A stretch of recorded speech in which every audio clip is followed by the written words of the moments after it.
आज या ठिकाणी मोठ्या आनंदाच्या वातावरणामध्ये आपल्या विद्यार्थ्यांसाठी असणारा एक गोड कार्यक्रम स्नेह संमेलन आणि वार्षिक परिसंचलन समारंभ या ठिकाणी संपन्न होत आहे आणि नंतर इंग्लिश मीडियम स्कूल आणि या निमित्तानं जमलेल्या संस्थेत सगळे विद्यार्थ्यांचे पालक विद्यार्थी आणि व्यासपीठावर असणारे या कार्यक्रमाचे उद्घाटन राजेंद्रजी संपवून निश्चित आहे.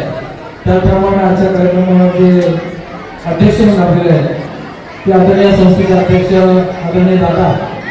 त्याप्रमाणे या आपण ज्ञानराज पुरस्कार प्रदान केलेला आहे ते आपल्या गावचे कोणी ज्येष्ठ व्यक्तिमत्व आणि ज्यांनी या गावामध्ये आपल्या ग्रामपंचायतीच्या माध्यमातून दीर्घकाळ या गावाची सेवा केली, परंपरांचं काम केलं आणि जुन्या काळामध्ये जे गाव एक गावचं वैभव ज्यांनी उभं केलं ते आदरणीय महेंद्र शेठ शहा साहेब ही या ठिकाणी उपस्थित आहेत. संस्थेचे सगळे पदाधिकारी आमचे इकडे असतील, आदरणीय प्रसाद असतील, आदरणीय अन्य सगळे सगळ्यांनी नाव नाही वेळ घेणार नाही कारण आपल्या या मुलांसाठी कार्यक्रमाची वेळ झालेला आहे.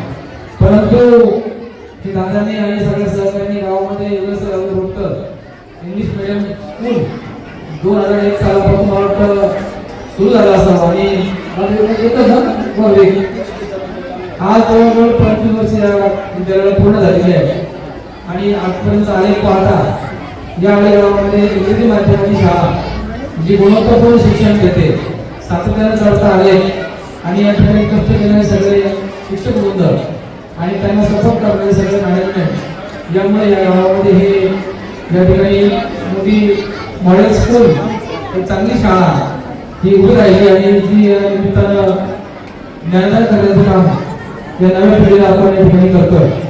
आणि मला वाटतं दादा हे ज्ञानसूर व्यक्तिमत्व आहे.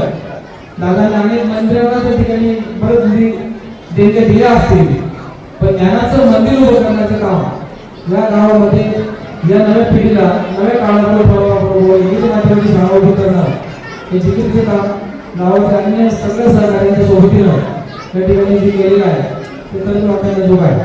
आणि म्हणून या कार्यक्रमाच्या निमित्तानं पोलीस विद्यार्थी आपण सगळे विद्यार्थी पालक आणि व्यासपीठावर सगळेजण या सर्वांना मी मनापासूनच्या शुभेच्छा व्यक्त करतो. आणि मला उपरती या ठिकाणी कार्यक्रम जायचा अगोदर खरं बोललो तर देखील व्यक्त करतो ते राहू शकत आहे.